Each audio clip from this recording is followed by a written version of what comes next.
Hello, everybody. Welcome to the American Dream. This week we have a great guest, Jared Nicholson. He's a member of the Lynn School Committee. Jared, welcome to the show.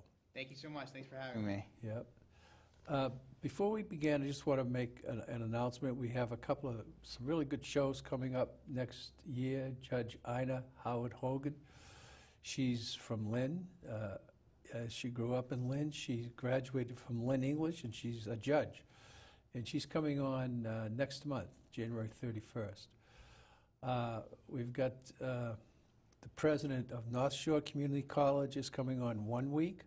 The president of Salem State College is coming on the following week. And then in the third week, we're going to have them both on to talk about their schools and how they relate to Lynn. Great.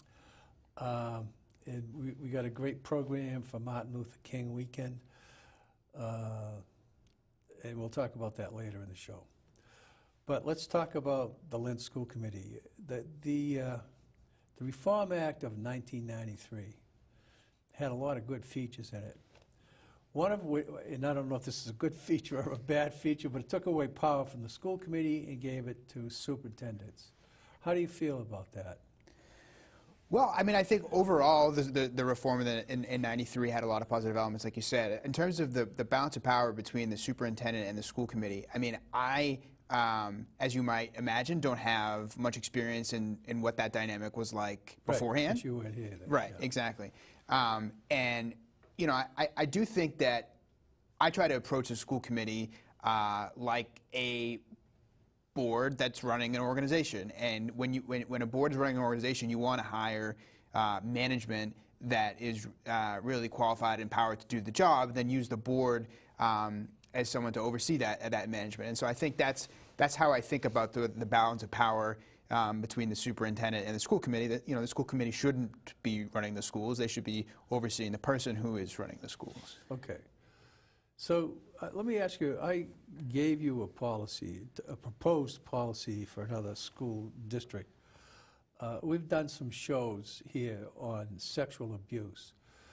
It's a pretty serious problem in the world, in the country, and in Lynn. I'm not saying it's an epidemic, but it exists. And a lot of people try to duck it. You know, if you bring up sexual abuse, people just they literally turn their head. They don't want to talk about it. They don't want to hear about it. But because of that, some kids get abused, and they otherwise wouldn't if their parents were paying more attention. So we've done everything we can, and we're going to do some more. We located Diana from Operation Bootstrap, the food kitchen. She located the person in Boston, and we tracked her down. She's an expert on sexual abuse of children. So we've had her on the show a couple of times. She travels around the country teaching teachers and other people about how to deal with sexual abuse and how to prevent it. Mainly we're trying to, if we could, we would like to try to prevent it. So we did a program last year. The Lynn School Department was involved, and we're going to try to do some more. And this woman is Jetta Bernier. We're going to try to get her into the Lynn School Department if we can. Kathy Latham seemed to like her when she saw her at City Hall.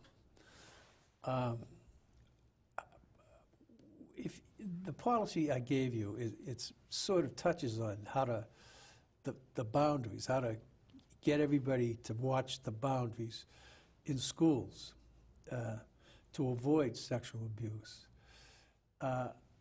How would that policy, if people were interested, how would you get that policy into the Lynn school system or a similar policy? I'm just trying to figure out how you do it, mechanically how you do it. Yeah.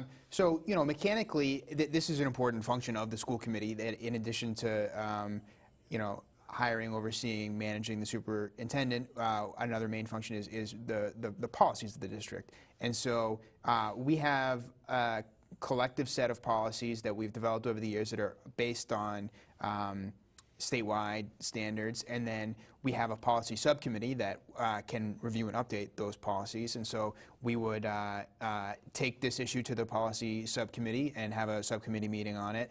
And typically, I think I sit on that committee. We often sit on the other committee meetings. My first step in evaluating a suggestion of a policy change is what's best practice. So what are other districts doing around the state, even an issue on this around the country. And so I think that is where we would start at that level. Okay. Yeah. So if you liked it, then you try to talk your colleagues on the subcommittee into adopting it, or recommending that it be adopted? Right. So the subcommittee would review it and then make changes or whatever to the proposal, and then whatever the subcommittee recommend would go to the full committee if there was something that they were ready to recommend. Okay. And then the full committee would vote on it. And what about the superintendent?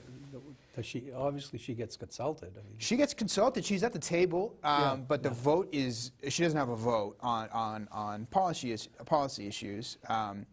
She would, but she's there at the table and she sort of weighs in on issues as we're talking about them. Okay. Yeah. She helped us out last year. I mean, Right. Yeah. No, she has an important role to play in that respect, because we're not in the buildings on a day-to-day basis, and so that's always an important perspective to have, is what the administration and their sort of team is seeing.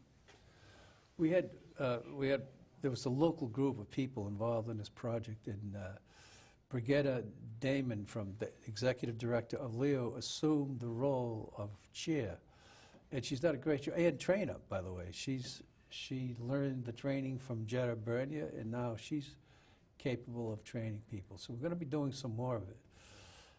I highly recommend you get involved. It's really needed. The results of sexual abuse, it's not like a one-day thing. They last a person, in many cases, in fact, I think most cases, a lifetime. Mm-hmm. And victims end up having depression, anxiety, post-traumatic stress disorder, agoraphobia, and other mental symptoms. Right. So if we can prevent it at all, it's a big deal for our kids and our adult women. Yeah. No, I mean, I wanted to say I appreciate your sort of leadership on this. I think it's absolutely right that this isn't something that we want to talk about, or there is something that people try to avoid talking about it because it's uncomfortable. Yeah. But that makes it all the more important that we bring it to the forefront. Right.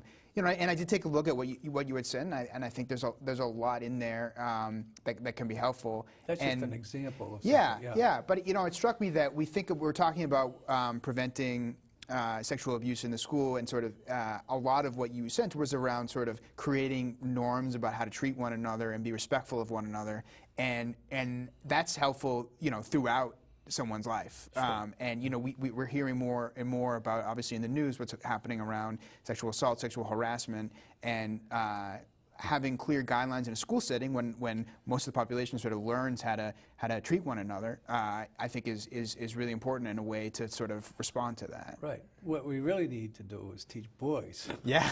Right. how to behave properly. Right. Right. Yeah. And actually, this sort of speaking more generally about this kind of thing. Helping kids develop social emotional skills has been a priority of mine in the school committee, and I think it is a priority in the district, because it's the kind of thing that teachers have always known is important. And you talked a little bit earlier about the Education Reform Act. It hasn't gotten the same level of emphasis because of the emphasis put on test scores, and test scores are important, but we know we need to educate the whole child, and to do that. You need to sort of, in today's education, formalize things, and that happens through curriculum. And so we are working on developing a curriculum on social emotional learning. Good. Well, Leo does that, Mm-hmm. In fact, Brigetta Damon has met with Kathy Latham, and they've talked about it. Kathy is impressed with what Leo does to prepare kids to receive education. Yeah. In the Lynn schools, so that's a good thing. That's important, yeah. What priorities do you have as a member of the school committee? What do you do? Let's start from the beginning. What does a school committee person do? So the school committee person hires and oversees and evaluates the superintendent, and I think that's one of the most important jobs, as we discussed earlier. They set the policies for the district. Now, a lot of policies and the way we educate our kids are determined by state and federal rules, but there's a lot that's determined on the local level as well. We approve the budget and allocate the budget. So we don't get to determine how much we spend in the aggregate on the schools. That's determined for us by the state and by the council and the mayor. But whatever the budget is that the schools get, we allocate that among throughout the district. And so that's an important role that the school committee plays as well. Does the council try to get you to subtract anything? The council, so the mayor sets the budget, the council votes on it. The council, they have a minimum amount that they, by law, need to allocate under state law. And that sort of navigating that has been something that the city has been working on. Well, I'm just trying to figure out how it works. The Yeah. council, they can't add to the budget, right? Exactly. They can file motions and ask the mayor to add something. Correct. But can they cut the budget? Right. Can they cut school funding? So whatever number they're given to the mayor, we get the number that's approved by the council and the mayor. So we don't go back and forth between the mayor. No, the mayor and the council set a budget, and that number gets given to us. Okay, and then you go from there. Right. But your question though about can they cut is a relevant one given what's happening in the city currently because of the issues with that school spending. $7 million. Right. Yeah. Pick a number. Yeah, exactly. Yeah, I mean, it's relevant to what we were talking about earlier with the education reform, because that's when this all started, the way this works. But the state spends a ton of money on education. As a requirement to receive that money, the city has to spend a certain amount. And if it doesn't, then the state can withhold the money. And that's the situation that we've gotten ourselves into. So when you're considering the budget as a member of the school committee, what priorities do you have? So I think that one of the biggest priorities is making sure we have the right people on the right places. And so I think you would as you would expect, our operating budget every year is primarily human resources, our teachers and para professionals and all that. And By the way, I should have mentioned, Jared is extremely well qualified. He went to Princeton University and he graduated from Harvard Law School. So as I said to Jared, we're lucky to have him in Lynn. Well, thank you. I feel lucky to be here and be working on this. Okay, sorry to interrupt. Go ahead. Yeah, so I think it's making sure that we're meeting the needs of the kids in the classroom. You know, that's the primary driver how a budget gets done, is what are the needs in the classroom, who do we need where to meet kids' needs, and that's you know, the teachers that we have, the paraprofessionals who are supporting students with additional needs, you know, special needs or language needs, whatever it is. And so that's the budget kind of gets determined from the ground up in that respect, based on students, and you know, on the margins, you try to think about where can we invest in places that are working to sort of get a better return on our education expenditures. What do you mean by that? So, you know, I think you look at the budget year over year, and a lot of the changes are driven by changes in enrollment. So you have more kids in fourth grade, you have more fourth grade teachers, or you know, more kids in middle school level, and so but there are sort of new programs that can come and that is not a primary driver of the budget because we're focused on the classroom. But for example, this year there was an additional allocation for after school activities in middle school.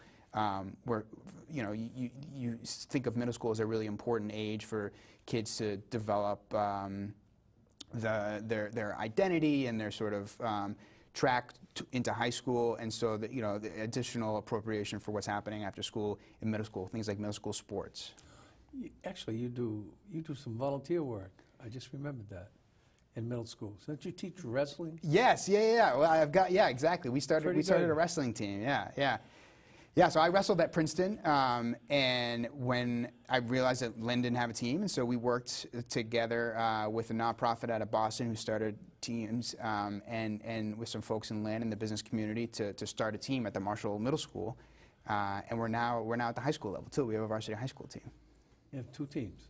Yeah, middle school and high school. Wow. Yeah. And you compete where, in the northeastern part of Massachusetts? Yeah, exactly. So the varsity team is actually, it's based out of Lynn Tech. It's open to all the high schools, but it's hosted by Lynn Tech, and so they compete in the Voc Tech League. Okay. Yeah. Good for you. Thank you. That's a big service. Yeah, no, I've been really excited that we've been able to get it up and running as quickly as we have. And it's really a great fit for Lynn because you can have a big roster, you don't need a whole lot of space, the cost of participation's really low once you get the mat. Yeah.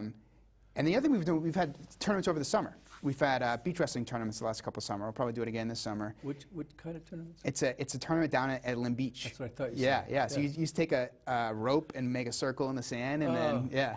Sheep? Yeah, exactly. And fun. Exactly. Best spot in the world. Yeah, it's a day at the beach. That's good. Yeah. So let me ask you another question. Funding, you have your budget set, and there's nothing you can do about that, but except try to lobby the council, I guess, or the legislature. And the legislature, yeah. And we do. Do you yeah, do that? yeah, Okay. yeah. Do you do that formally by vote, or do you do it personally? How do you do that? It's both. We formally, a good example is the way that the state allocates its funding is based on the number of students, but also the demographics of the district. And the state changed its definition of what it considers to be low-income students.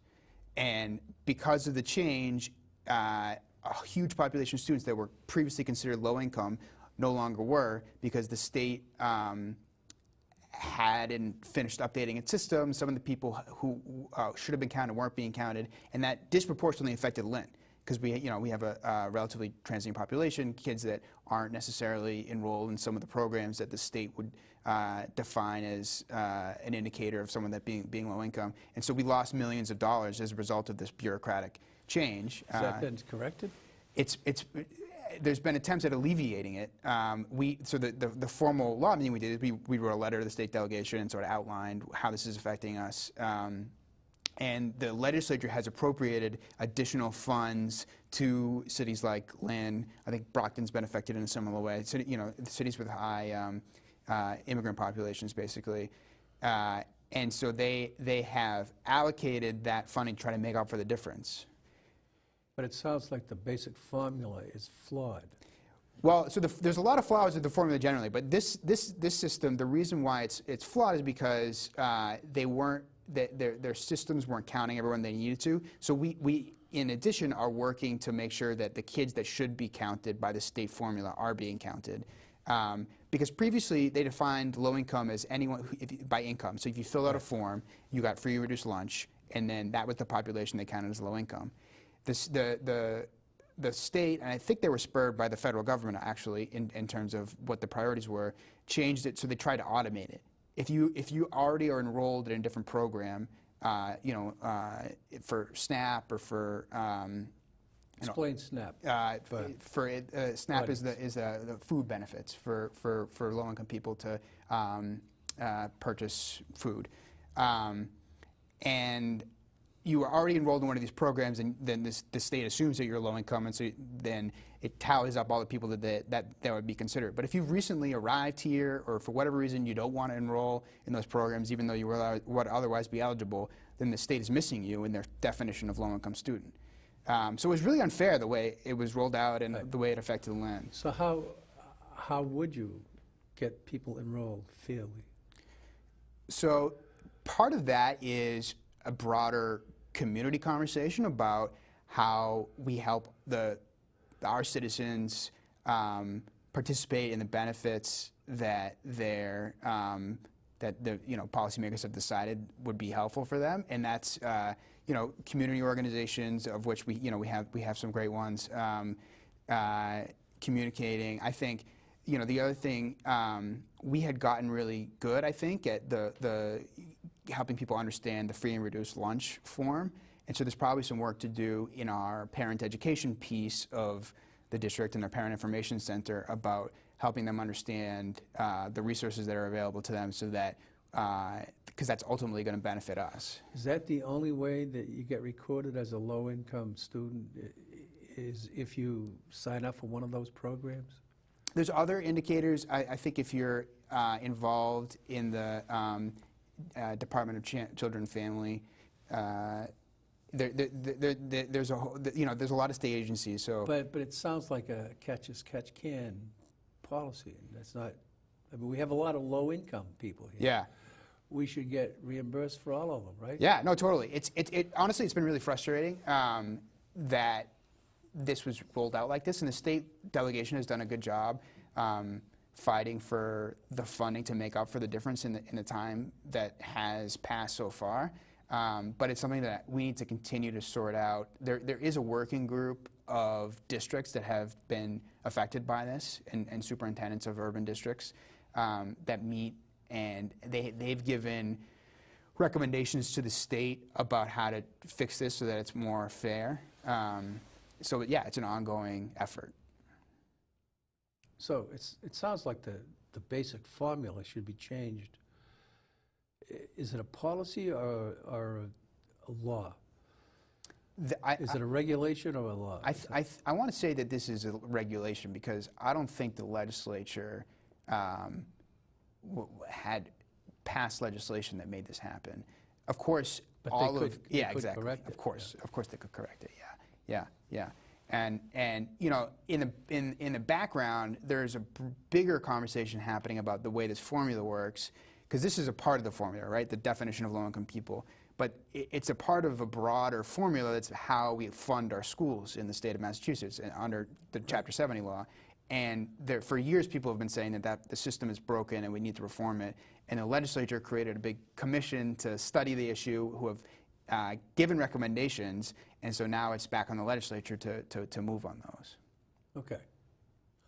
So in another area of funding, do you have anybody in the school department that applies for grants? You know, a grants person?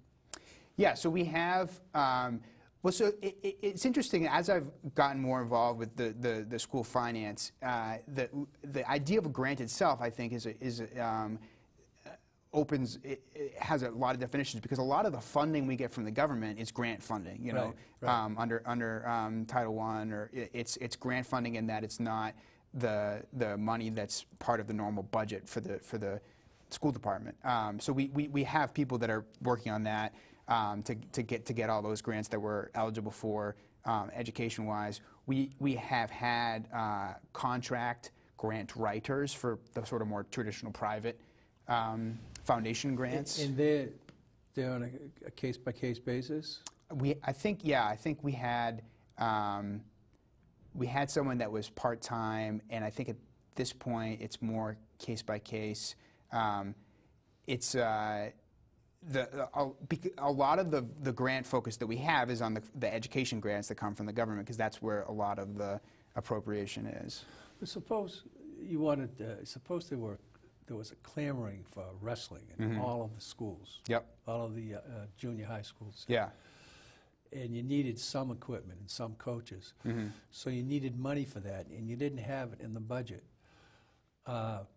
Could you apply for a grant? Who would make the application? Yeah, absolutely. Well, that's one of the things. I mean, that's exactly how we started the program. We didn't get any money from the system. Right. Yeah. So once you have someone who's on the project, then the school committee can accept private donations. Well, let me rephrase the question.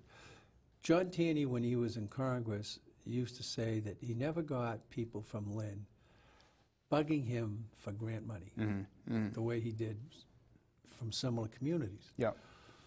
Do you think it would be a good idea to have a grants person in the school department?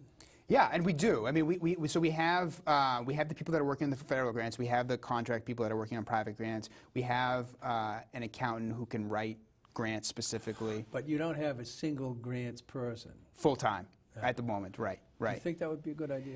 Yeah, I think I do. I think there's opportunities out there. I do. I think I think that it's not how we're going to fund educating every kid every year. No, but there are special needs. That, Yeah, that exactly. so, I mean, wrestling is just an example. Yeah. But that's a good example. It's a good example because, you know, it allows you to try new things without putting the actual budget at risk, you know, because for you to appropriate under the budget, you want to make sure it works and that it's going to be sustained because it sets an expectation. So no, I do think there's an opportunity there. I do think there's an opportunity for us to be getting more grant funding. I think you want to be careful because you want to make sure that everything we're doing falls under our mission and our strategy as we define it. Of course. And I think that's a challenge when you have a lot of foundations that have their own missions or that are, you know, looking to do things a certain way.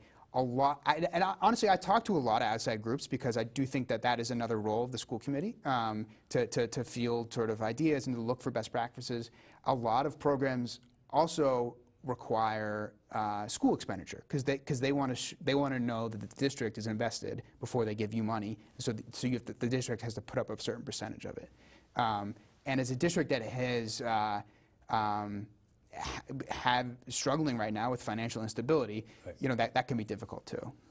Listen, I'm sorry, but we're going to have to wrap this up. Okay. Time goes by fast. Yeah. That was really interesting. Thank you very much, Jared Nicholson, and I hope we can do this again. Thank you so much. It's been a pleasure. Okay. All right.